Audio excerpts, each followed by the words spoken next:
want to succeed anywhere else. They've been told repeatedly that they have no strengths, nothing to offer. They have a big F on their back. And we found a way to help them discover that perhaps without being condescending and just being all about self-esteem, we found a way to help those girls look in the mirror and say, I do have something to contribute. Well, I was completely sold.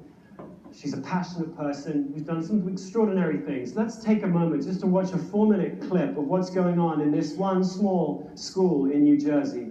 Darren, can we go ahead and play that panel clip, please?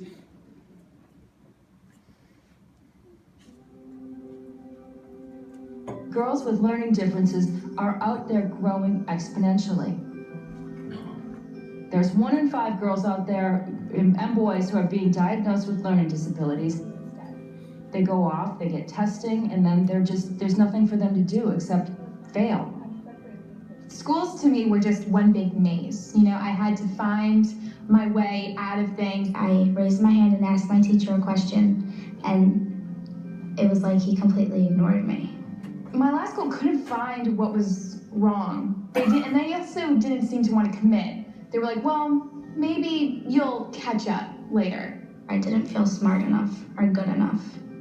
I was told I was stupid and that I could never get anything done, so I just stopped going altogether. A lot of times when they feel demoralized and their self-esteem starts to go down, they take their strengths and they put them in areas that are not good for them. I just got involved in a lot of life-threatening, risky stuff. I felt lost. My school system would not decide if I was extremely smart or extremely stupid. Like, they noticed that I was really excelling, like first grade, and they put me in the gifted and talented program. Right after that, they put me on Ritalin because I wasn't paying attention in class because I was bored. What do you think would have happened to you if you hadn't come here? I would either be living in my house and never leaving, like never going to school, drop out, or I'd be dead. You think you'd be that? Yes, I'm 98% sure that I would not be here living anymore. When are people going to stop and say, isn't there something wrong with our system? We might be doing something wrong. We should be finding ways to identify the strength, isolate it, and build on it. So, if you're going to focus on what they do well and what they do right, you might not be spending so much time, energy, and money trying to refocus on what everybody's doing wrong.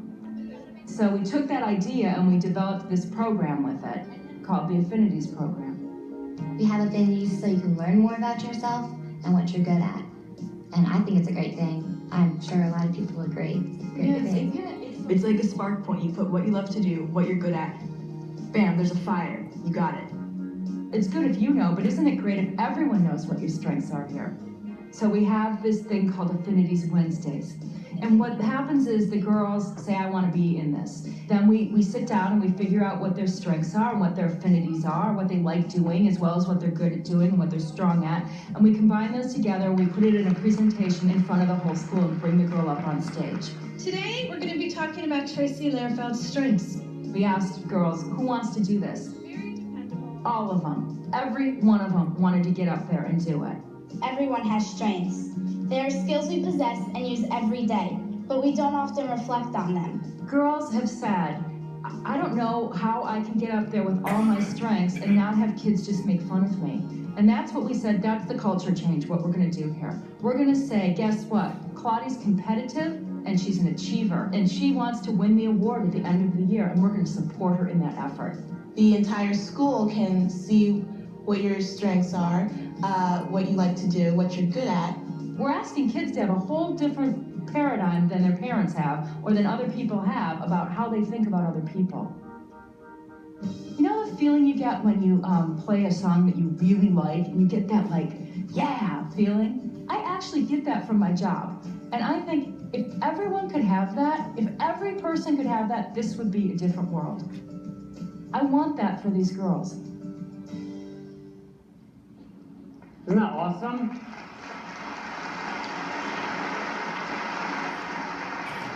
And as I said, this isn't some soft woman gooey self-esteem curriculum. This is hard work. It's a 4-year curriculum designed to help these girls identify these strengths that they have and to use them. These girls now go on to Smith, and to Vassar and to Harvard. Not that everyone should go on to a named college like that, but these girls have something to bring, and for years and years they've been told they were failures. So as I look around, I don't know about you, but as I look around, I see signs like at Cornell School. I see signs of change, that we're moving from a remedial world to a strengths-based world. And like you, maybe like you, I want to be accountable. I want to measure whether or not we're making